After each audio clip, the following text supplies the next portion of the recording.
So welcome for our discussion on this book, Transforming, and of course we welcomed whether you'd read the whole thing, just part of it, or maybe hadn't gotten to it, and that's okay. What we'll do for the format, and we'll try to end promptly at 11:45. There's a couple themes, especially in the front half of the book, that I want us to discuss. What I noticed is that a lot of the chapters in the second half of the book talk about some great theological themes that Matt addressed in the June forum. So we can certainly skim over a couple of them and talk over them, but I think that they're looking for you. Oh, they're there. They're looking for me. Yeah, I think so. I think they were. Yeah. Okay. They don't want to leave without you. No, You're too no. important. Yeah. Bye-bye. Bye-bye. So, yes, welcome. The first thing that I wanted us to look at, if you have your book, page 18. So this whole first chapter, called Standing on the Edge, really talks about the experiences of the LGBTQ community, but also specifically trans people, of how it feels to be standing on the outside or the edges of church, looking in and noticing how they're viewed and talked about. And it's just got to be kind of surreal to sort of feel like you're invisible and everyone's talking about you, but not with you and to you. And that when you share your life experience, they're like, no, you're not seeing things correctly anyway. It's like the quilt. If we're so used to looking at the green side of the quilt, but someone's showing us and says, no, I see color, you're not to be believed because your sight is inherently wrong. So you can't see clearly. And part of the conversation that churches have had around the LGBTQ community has come from a perspective that inherently their perspective is wrong. So there's this line here on the second full paragraph. When our churches support or even organically formulate the idea that transgender people are morally, intellectually, or theologically inferior, they feed right into the hatred that leads to death for an already marginalized group. And they talked about the bathroom bills and this legislation, which has come from pretty much the right of trying to control and police and create fear. Any observations or perspectives, any conversations that you've had about sort of feeling like you were on the outside or hearing people on the outside looking in? I'm a recovering drug addict, and when I first got sober, I was very much so on the outside of things because people didn't know if I was still in my addiction or if I was working the steps to get myself sober. So there was a level of distrust, I'm pretty sure, is where it stemmed from in my case. But it definitely was a very different feeling being ostracized because of something that started with a poor choice I made and became something that I had no control over. That's the best example I can think of, personally. I think also being, if you're on the marginal side of stuff or something, just on the outskirts or something, they're always considered bad. They always have problems with having to justify their stuff. And it's not so. It's just what it is. Yeah. You know? Remember I years ago gave this example of, if I tell you I went to see my doctor last week, what's the image that popped into your head? Gynecologist. Yeah. What, Seen a describe. Oh, the doctor. Oh. Describe the doctor. Man. Oh, I What- see. In the Male. blink second, what did you think? Yeah, male doctor. And White what, coat. White. What color? White. White. And yeah. coat. White coat. So, because that's the norm in our brains, we've been taught that's the norm, any differentiation outside of that has to be named. I saw my black doctor. I saw my black female doctor. I saw my Muslim female doctor. Now you're getting different images in your head. And so the same thing is true with heterosexual. Audre Lorde does this great thing. She goes, the norm is a young, fit, white, heterosexual man. And any deviation from that is seen as extra. Well dressed. Well dressed, yeah. Oh, there you go. Exactly. Yeah. And the further you are from that, the more you experience a sense of otherness, and sometimes in the church that's even seen as a moral issue. So, as this first chapter talks about, that has a huge emotional toll on transgender people, if we're specifically talking about them, that being seen as other and suspect, not just by the culture, but also by the church, being seen as wrong, morally wrong, like there's something deeply wrong with you, takes a huge toll emotionally, and that's why it's one of the highest rates of suicide is trans women in particular. So let's just talk a little bit about the definitions, because I think that's really important. So we are all born, and the doctor looks at us and says, it's a boy, it's a girl. And so we're assigned female or assigned male at birth. And then we grow up, and most of us match that description. If we match that description, we're called cisgender, which means on the same side of the gender we were told. If we're not, and we see ourselves as being other, we're called trans, which is the other side. And transgender can be assigned male at birth, but now you're a female here, and you want that to be reflected elsewhere. Or you were assigned female at birth, but here you're male. Or, as in the case with my youngest, neither would fit. Neither would fit, and that's why they go by they. They're like, well, I feel like one or the other, or both, or neither, or a whole bunch of things you can't possibly conceive of, you know, depending on the day, depending on whenever. And so, and I don't understand that. Again, with the quilt, I've only seen the green side. Yeah. I can't conceive of what it's like to be on the other side. I saw a special on PBS, and it was quite a few years ago, but there's an island, and I didn't pay attention to where. There's a small country where the hormonal build of a lot of people in a larger percentage than average are both in their hormones, in their heads, in their bodies. They are both, and it's very accepted. It's probably in South America somewhere. It's very accepted because that's just the way it's always been. And it was an amazing little documentary thing, but it was on, public TV. So I wish I, paid more attention then, because that was way before this. But it would have been interesting to see that again. That was, yeah.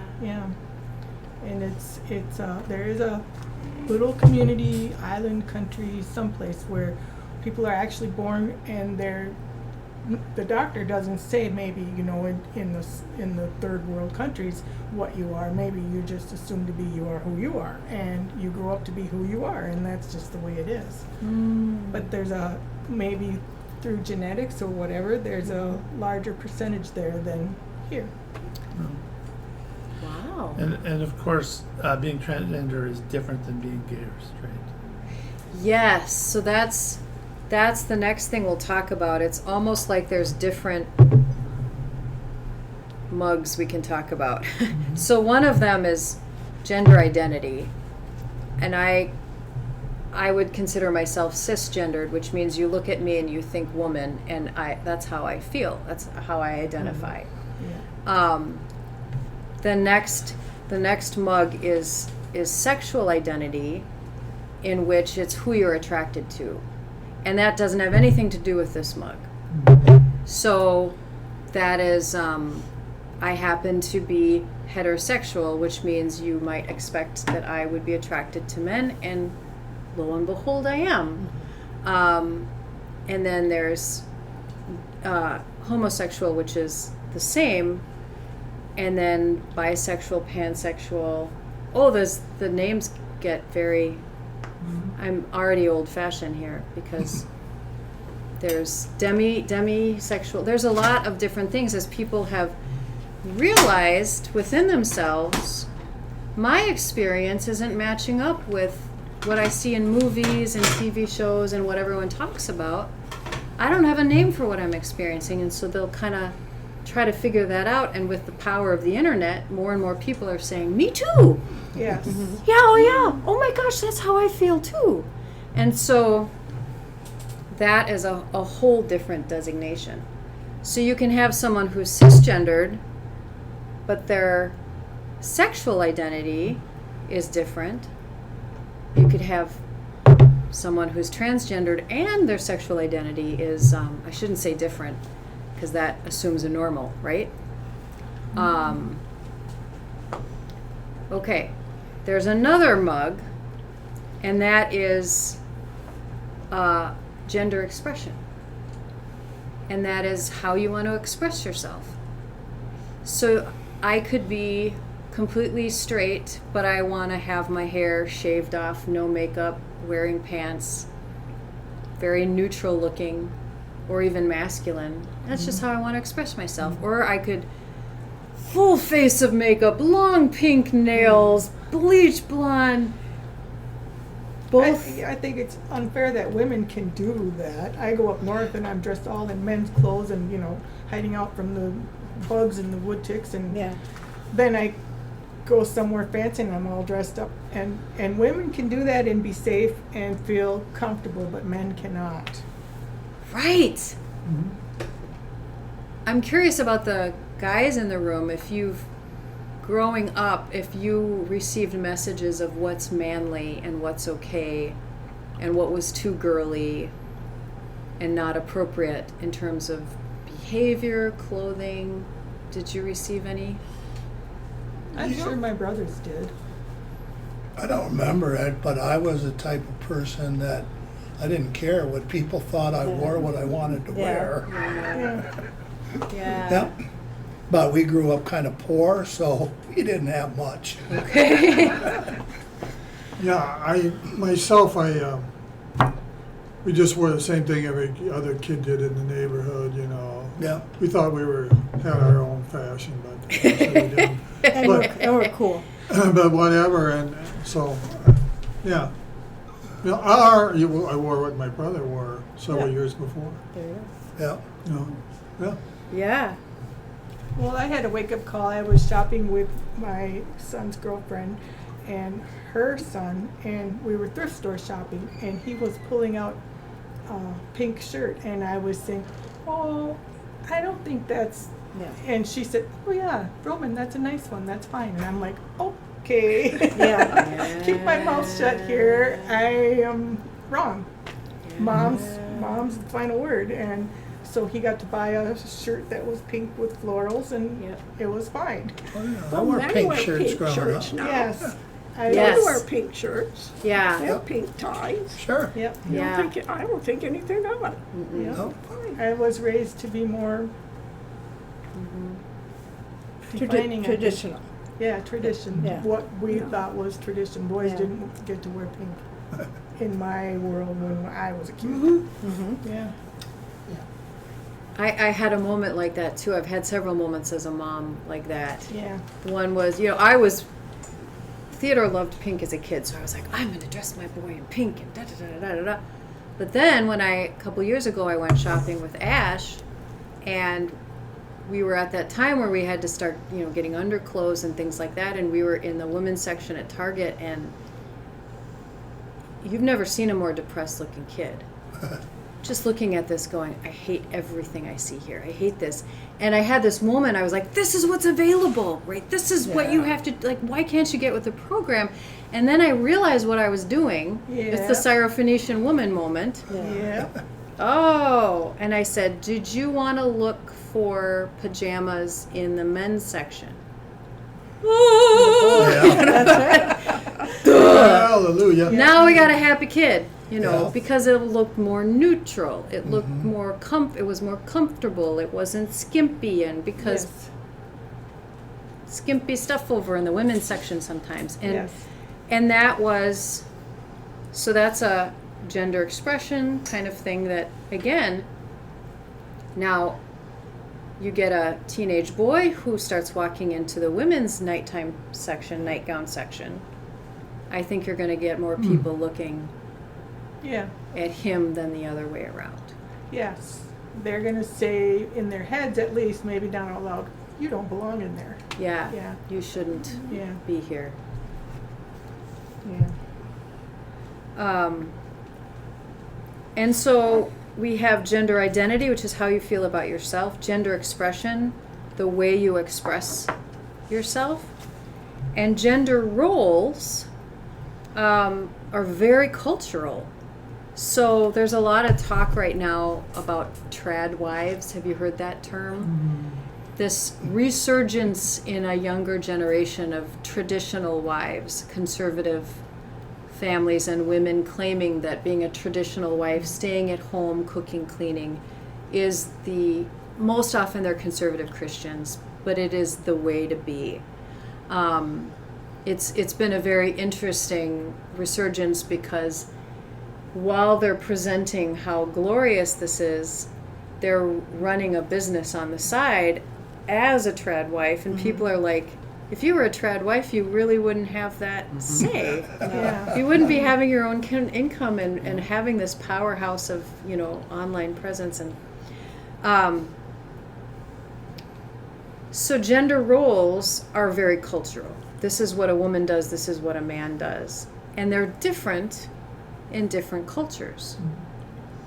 I'm wondering if anyone can think of examples of what might be manly in one culture and manly in another. Well, going back to that thing about the pink and the blue. Yeah. There was a thing like back in the 1920s that it was reversed. Mm-hmm. Yeah. Right. Yes, you look at paintings of children from the Dutch era back in the 20s and earlier, and the boys are wearing pink, and it's definitely a boy. He's got the dog and the ball or whatever in that traditional old style painting.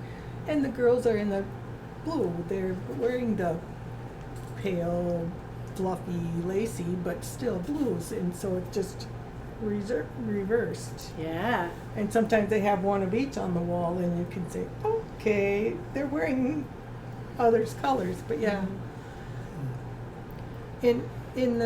They always talked about the Amazon women who were the chiefs of the nation and were the ones who would go out and do the hunting or whatever, and I don't know what the men did. Maybe they did the cooking and the gardening or something, but there are other countries where... Child care. Yeah, child care, and the women were the more dominant ones. Yeah.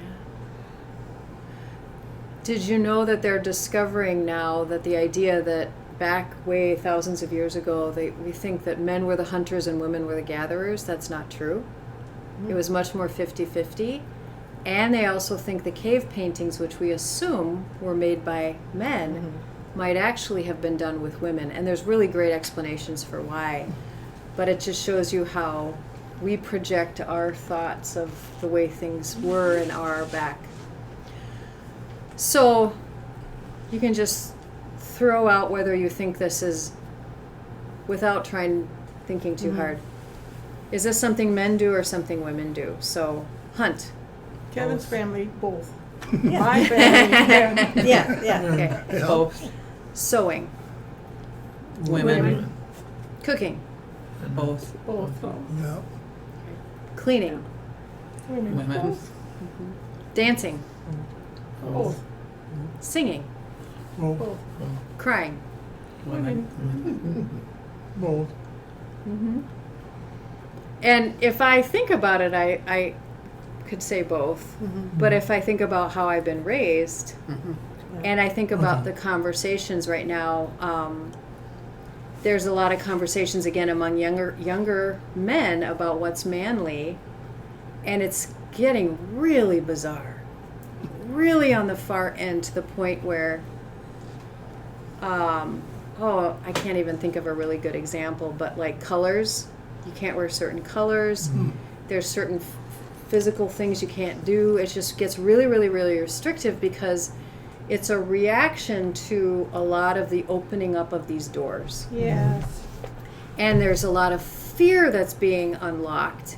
And when you're not reflective of the fear and your discomfort, often you batten down the hatches. And so we're seeing that in a lot of different conservative voices. And part of it is, let's go as far back to defining what men and women is, to the point where you're almost coming out the other way. But that's another. Would that be an insecureness? Deeply. Okay. I mean, it's like I said, if your sense of identity comes from being better than this group of people, the minute this group of people starts to find their voice and importance and power, that threatens your very identity. It's an existential threat. But you're not consciously thinking that.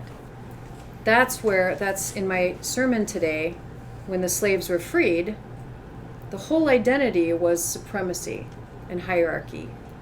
Well, you can't let these people now start to have equality, so you're going to terrorize them to keep them in their place. Yeah. So that's why our work, I think, as people of faith, to help people find their identity in something more eternal than our skin suit that we're navigating the world with, is real important, because otherwise we're getting so caught up in stuff that's not quite right.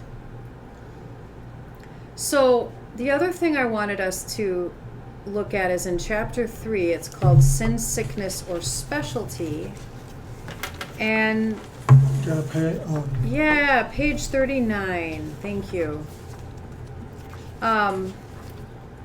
So these are 3 sort of different definitions people have had for, I think first the gay community, they talked about it this way, but now trans people.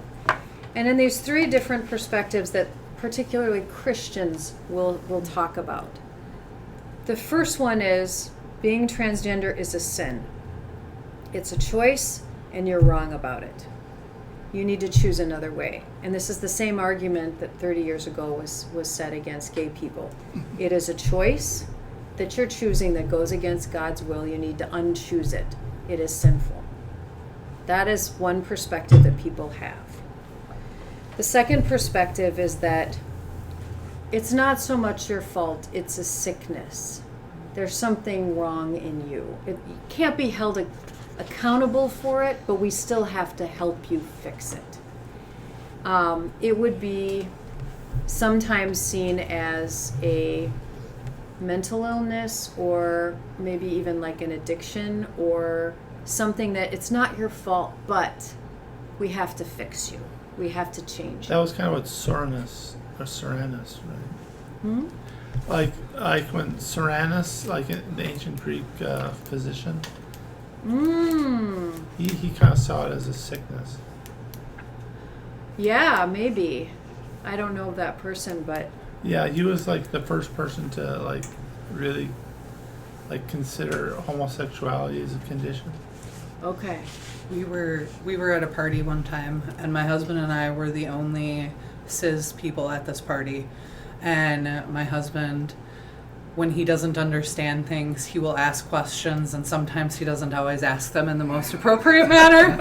But people that know him appreciate the fact that he's willing to ask those questions, because oftentimes people don't ask the questions.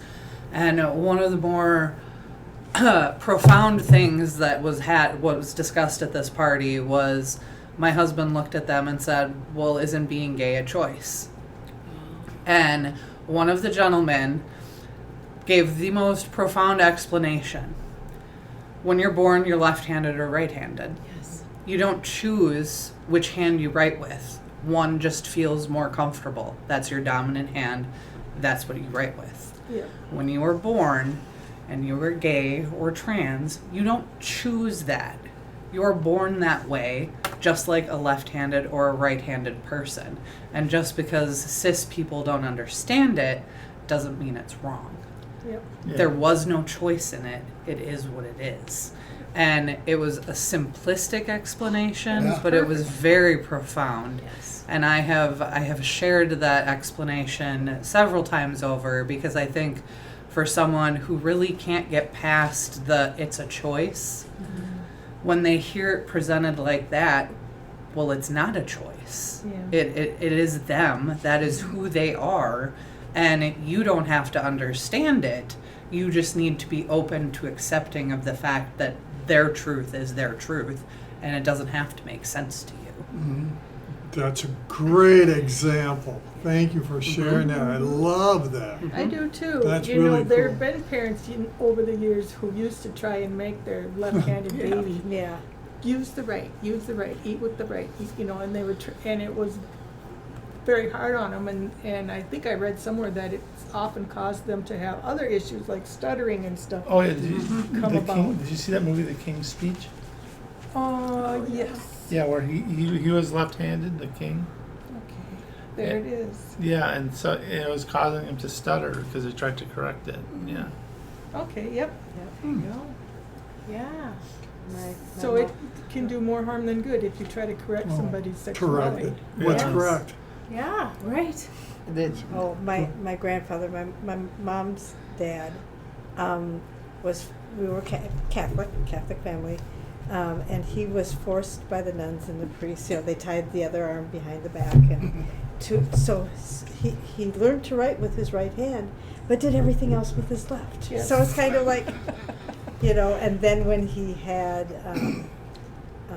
left-handed granddaughter, Mary Eileen, he said, "Don't touch her. Let her go. You know, whatever." So, but they went through a lot, and it was shaming. It You was. can imagine. You can Yes. imagine. I can imagine. And it's yeah. not a choice. Well, the word sinister Ah. means left. Yeah. I was studying a little bit of Italian, and I forget what the word for right is, but the word for turn left is sinistra, you know, whatever. Oh, And I remembered that truth, and so kind of like we use a lot of negative words with black in them, and we have a lot of positive words with white and light. Yep. We've used in our very language what is acceptable, what is not acceptable. If any of you have ever done the exercise of taking your non-dominant hand and try to write, and you see how uncomfortable it feels, and you think, what if that was not just how you were writing, but the way you were meant to live your life? There it is. There you go. Yeah, but that's That's what it. you're being forced to do And right that's now with your sling. That's right. Yeah, it's very uncomfortable. Yeah. And everyone feels bad for you. No one is saying, "Oh, finally, Jean, you are in God's graces now because you're writing with your left hand. Before you were a sinner, but now you've got it right." I'm getting a little better. I bet. People I bet. can start to read it, but I just feel awkward. I don't like to write. Yeah. Yeah, I can imagine. Yeah. So I think that's a beautiful example of how, in that case, it's shaming, but also,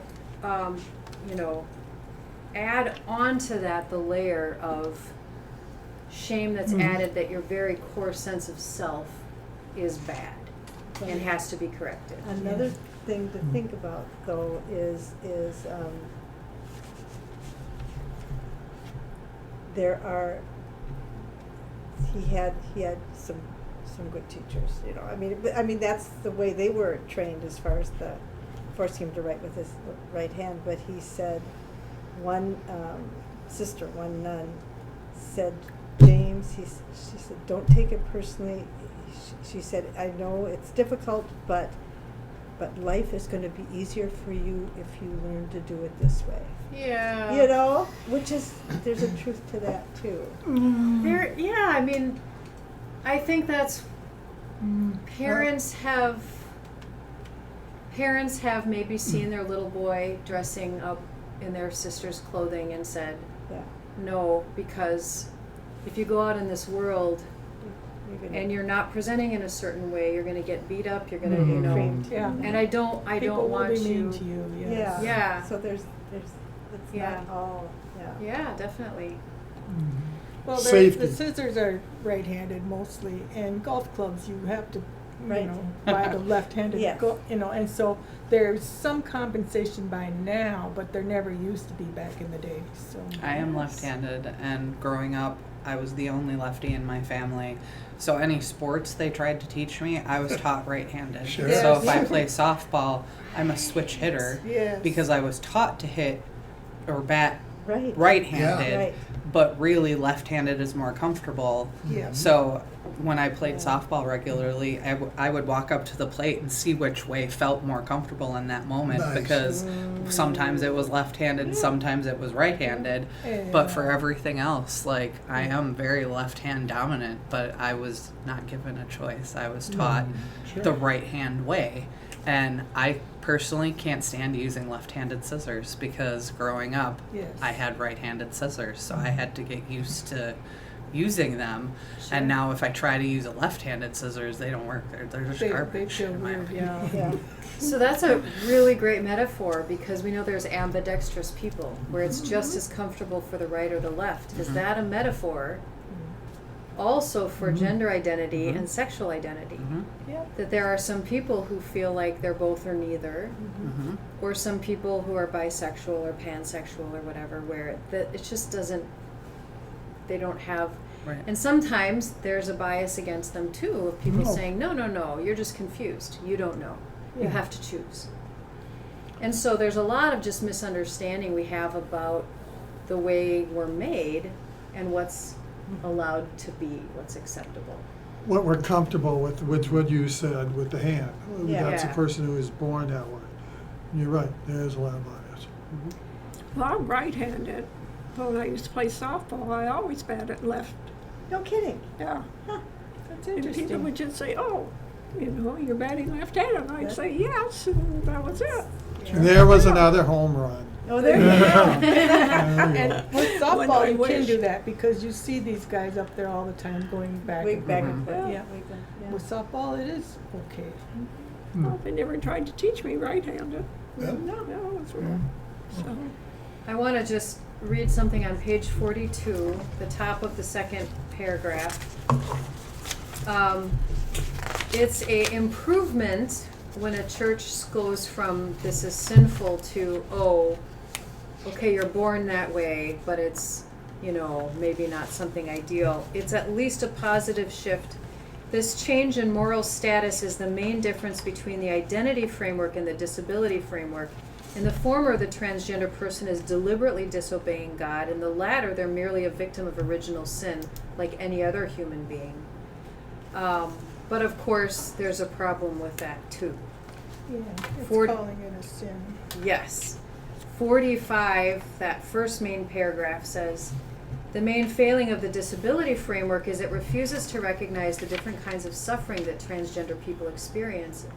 By assuming that all the suffering trans people experience is a result of trans identity, the disability framework lets the individuals and institutions that don't affirm transgender people off the hook for the harm they cause.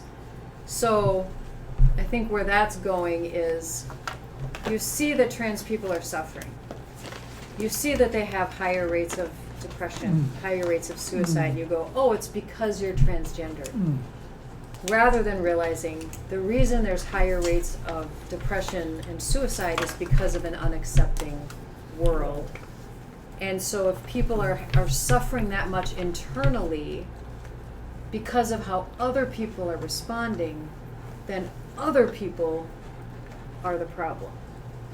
And we know now, we have enough statistics that children who grow up in affirming households that accept them as they are, their mental health and suicide ideation goes way down. That anything gender affirming, using the right pronouns, allowing them to dress and get the right haircuts, to whatever it is, makes a huge difference in that person's mental health.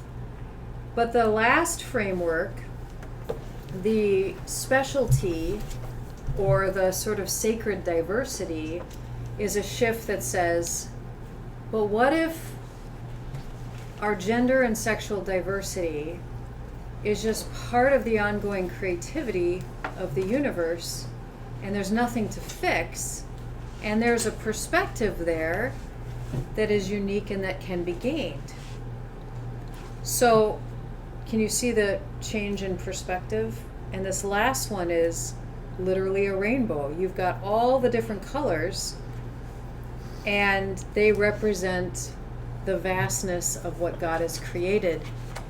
And now biologists, this is what's fun, is biologists are actually starting to look again at all of their research. And there's been a huge bias in biologists to not see the sexual and gender diversity of animals that they've been studying for hundreds of years. They used to go, oh, that's an anomaly. And then someone said, let's put all the anomalies together. Yes. And it painted a picture that no one was seeing, because as much as we'd like to think science is clear, focused, unbiased, it's not, because people aren't. Right, they look at it wrong. If they actually did a true bell curve of everything they saw in the animal world, it would be just like the bell curve in the human world, in the plant world, in the fish world. I think all too often people get stuck looking through the same lens, and for a lot of people it's the lens that they were raised under. That's the lens that they view everything through. But the more you learn and grow as an individual, hopefully then you allow yourself to see things through different lenses. And I know, like, for me, my addiction led me down a very different path than I had ever envisioned going. And I think as difficult as that time was, I learned a lot about me and life in general, and I feel like I'm a better person for having gone through it, because it allows me to look at things through a different lens, where the average person is so stuck in the lens that they were raised under. I agree. Yeah. To most disadvantages, there's an equal or greater advantage. And the disadvantage, I'm using that getting in a situation where it's uncomfortable, or like drugs or alcoholism or something, but the coming out of that is something that makes you grow so much more. Just unbelievable. That's right in line with that saying, if you change the way you look at things, the things you're looking at will change. Yep. Yes. Perspective makes a big difference. I love that. It's I love smart. that. Can I share a thought as we're starting to wrap up? So, one of the things that there's a person I've been following on Facebook. I'm not going to get their name right, but they're born Indian, so they kind of have the Indian culture. They're American, but they have the Indian culture, which has some very stringent gender roles and gender norms. And this person has a beard, but wears makeup and beautiful clothing and shoes, women's, and just very, very, very different looking, and has some just amazing things that they say. And one of the things they say is, when some people look at someone like me and they feel uncomfortable and angry, and they spout negative things to me, what I think is really going on is that they're saying, look, I grew up in this box of who I'm supposed to be and what makes me acceptable, and I've obeyed the rules. I've twisted myself to fit into what makes me a good boy or a good girl. What gives you the right to blow open the free. box? Yes. What gives you the right to be free? Get in a box. And the anger is misdirected instead of it being at this person who's just living their life that you may never meet or see, right? They're just living their life.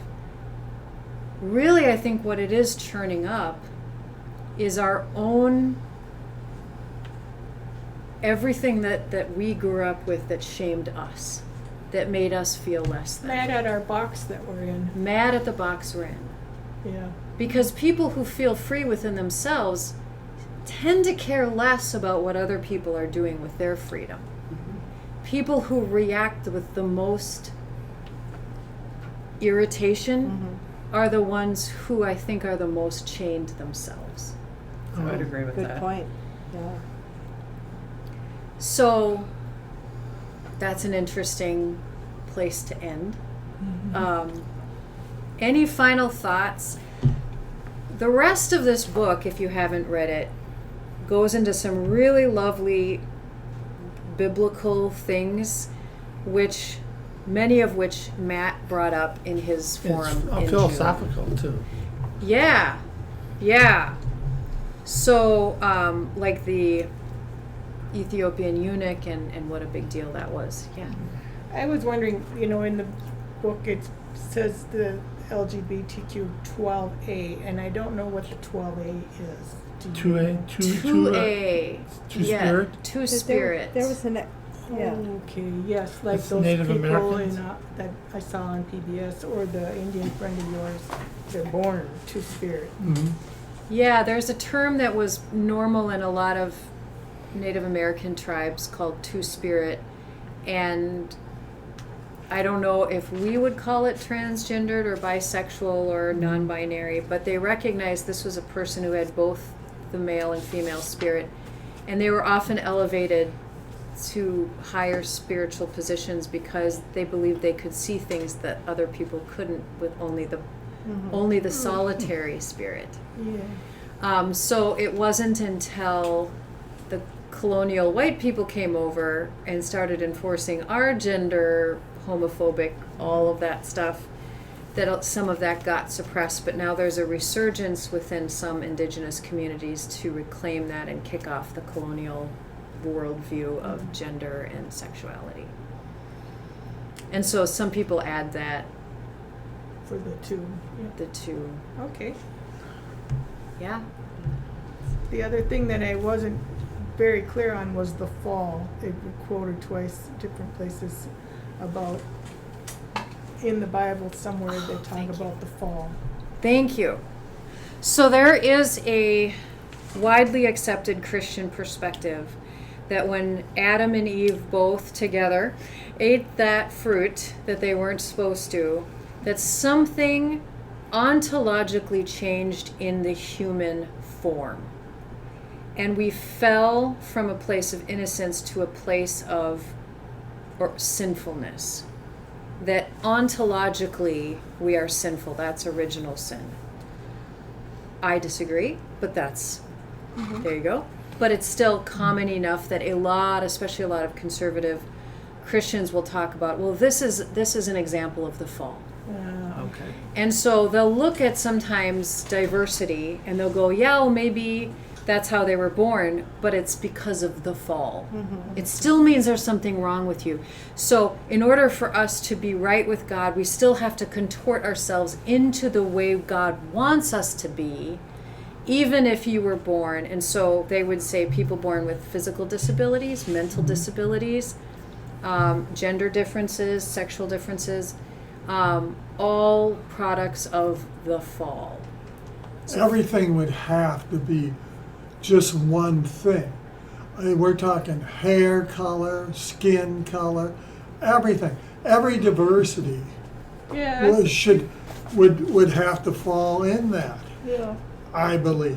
I think it's more God's plan than a fall. Well, pfft, I think Yeah. the fall was God's plan. If they want to call it the fall, I think that was all part of God's plan. And we need to love each other.